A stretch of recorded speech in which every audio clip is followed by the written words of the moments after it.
නිධානේන පමාදේන සංයමේන දමේනච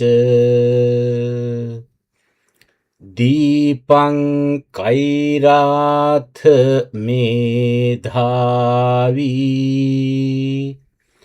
යං ඕඝෝ නාභිකීරති.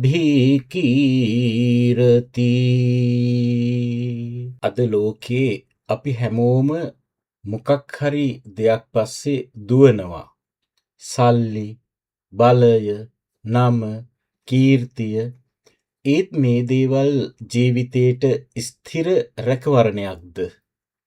බුදුරජාණන් වහන්සේ මේ ගාථාවෙන් අපිට කියලා දෙන්නේ සැබෑ දූපත හදාගන්නා ආකාරය ගැනයි.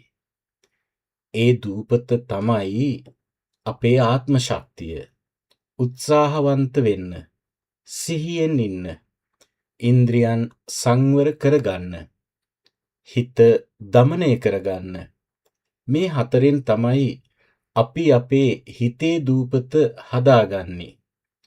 ජීවිතේට මොන වගේ ලොකු ප්‍රශ්න, මොන වගේ කම්පනයන් ආවත් තමන්ගේ හිතේ මේ දූපත තියෙන කෙනා කිසිම දෙයකට සැලෙන්නේ නැහැ.